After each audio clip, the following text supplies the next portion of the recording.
Hello, everyone, and here we have a new story. Before we get to that, I want to ask you to subscribe, like, and be sure to write comments in order to participate in the development of the community.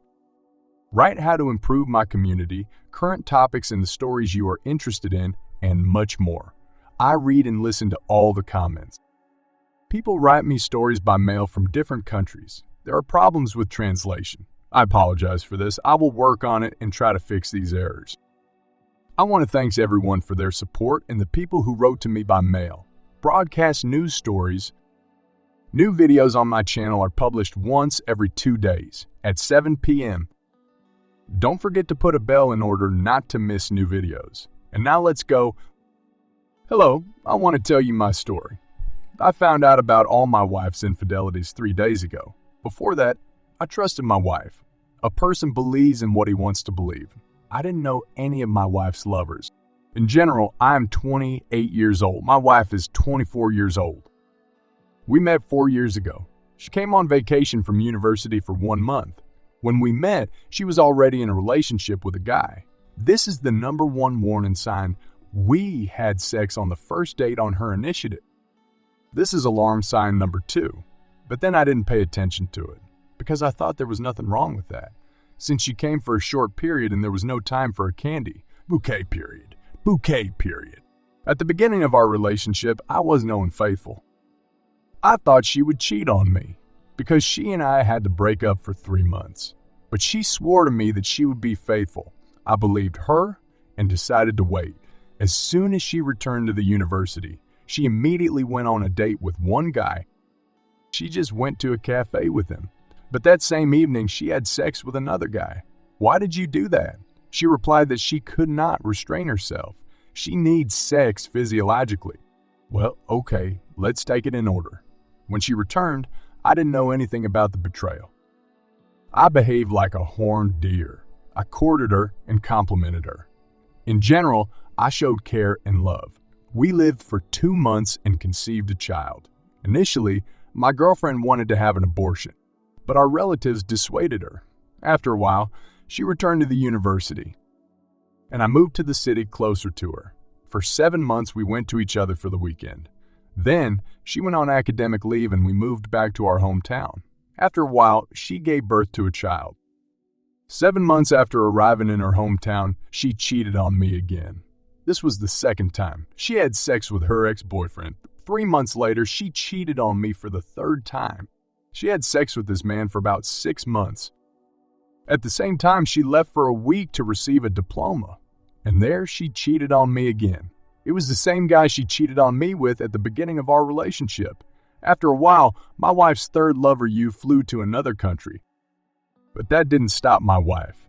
She began to cheat on me with a colleague of the 3rd lover. They had an affair for a 1.5 years.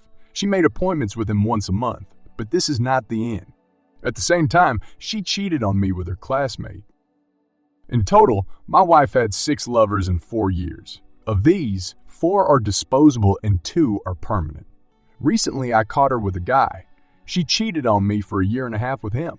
When I put pressure on her mentally, my wife confessed that she had been with him for only 2 months. She had sex with him only once. And she also admitted that she cheated on me about 2 years ago. At the same time, she swore to me the life and health of our daughter. That this is the pure truth and nothing else happened. The next day, I gave her new facts. In general, she confessed about 3 more of her lovers. In the end, she said she wanted to be honest with me. And she started telling me about her very first betrayal. I was shocked. I'll say more. I just wanted to kill her. In her defense, she replied that she thought I was cheating on her too. In fact, I was given a reason to think so. For example, I lost my wedding ring during our separation, often sat in bars and drank alcohol. When we lived in different cities, she found a female manicure device in my house. The reason for the appearance of this device was not criminal. I sometimes talked with my female friends, but there's never been treason on my part. At least, it doesn't matter anymore. In her place, I probably would have thought the same thing. It was as if fate itself was setting me up in front of her. For 4 years, she made scandals and was jealous of me. She said she couldn't do without sex. because she couldn't restrain myself. She claims that she sometimes tolerated and did not cheat on me. After that, she was proud of herself. During the last year, she told me several times that she didn't want to live with me, that I'm callous and don't pay attention to her. Now she says that it was easier for her to think that I was to blame for everything, because she was very ashamed, that she really wants to be with me, but she doesn't feel love for me. She wants to change and is aware of her mistakes. When she spoke to me, she felt better, as if she had gone to the priest. In fact, I understand her in some way, but this does not mean that I'm ready to endure all this further. She's been lying to me all this time. She lied to all her relatives and to me because it's easier for her to lie than to tell the bitter truth. I always let her go to nightclubs and bars. I trusted her and thought that without trust in marriage, no way. While we lived together, we always had financial difficulties. We were constantly living and in need, but we didn't live in poverty because I earned well. I took out a loan at the beginning of our relationship to open my own business, and I have only a year left to pay off the loan. So my wife had the prospect of a comfortable life. I really worked overtime and didn't spend much time with my family. After our first conversation about cheating, I left. The next day I returned and kicked wife out of the house. After that, she went to her lover. But my wife says she didn't have sex with him at that moment. My wife has always been financially dependent on me. I do not know what to do with our child. I do not know if I can raise a child myself or not. But my mother-in-law gave birth to my wife as a result of infidelity. Her husband forgave her and accepted her with someone else's child. A year later, she cheated again and got pregnant. Then her husband kicked her out of the house. My wife justifies her mother by saying that she did not love her husband. I explained to my wife that you can't betray a loving person, even if you don't love that person. Love is devotion. She says she understands everything and used to think only about herself. In general, she says what I want to hear. I don't want my daughter to grow up with the same moral principles as my wife. This will happen if my wife is raised by her. I will visit my daughter on weekends, but I will not be able to influence it in any way. I love my wife, but I will not tolerate betrayal. Even if my wife won't cheat on me, I'm never going to believe her again anyway. I decided to take the child for myself and divorce my wife. She begged me to stay and begged for forgiveness. I suggested that she would wait for me for 3 years. She will not attend nightclubs or parties, but I will live as I want and cheat on her. If she passes this test, I will come back and we will live together. My wife agrees to everything, and I believe that she wants to change for the better. But I know that my wife has weak willpower. I'm 80% sure my wife can't handle it, even if she genuinely wants it. It seems to me that if I ask her to cut off her finger as a sign of seriousness of intentions, she, without hesitation, agreed to this step.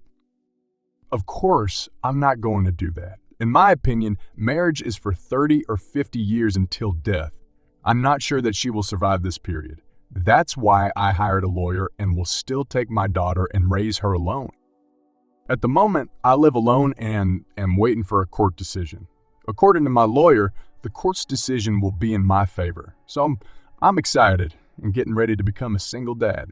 I hope I made the right choice. Although I'm not ready for this, but I will try very hard for my daughter. Do you think I did the right choice? Write your comment. I will definitely read everything. If you liked the video, give a thumbs up and subscribe to the channel so as not to miss new videos. Now let's move on to the opinion of the author of the channel. The opinion of the author of the channel. By tradition, I wish strength and patience to our hero. After listening to your story, I can confidently say that you made the right choice. In no case, do not blame yourself for anything. I'll tell you, you're not to blame and you didn't do anything wrong during your life together. The reasons are not real actions. Girls always make men guilty. You can notice this in an elementary quarrel with a girl. They specifically bring men to emotions. At the same time, they use all prohibited techniques. Girls can even insult your parents. When a man starts reacting rudely, girls start crying, saying that a man beats them, and much more. This is how girls always try to make men guilty. I can give a lot of examples, but then my opinion will become an article. Therefore, never see each other at the provocation of girls. Try not to pay attention to her attempts to bring you to emotions. In general, just avoid conflicts. Because the solution to any problem is a normal conversation without shouting and tantrums. In a healthy relationship, there should be no conflicts at all. I'm sure that everything will be fine with you, and do not be afraid to raise a child alone. Sooner or later, maybe you'll find a decent girl. I raised the child alone. Yes, I won't lie, it's difficult. The most important thing is to give the child love and care. Spend as much time as possible with your child and everything will be fine. And everything will be fine. All the best. If you have watched to the end, I want to say thank you very much. I love you all. Thank you for joining me on this exciting journey of love, betrayal, and redemption. I appreciate your support and encourage you to subscribe, like, and share this story. Your participation and feedback are invaluable for shaping our content and promoting mutual understanding and community growth. Until we meet again.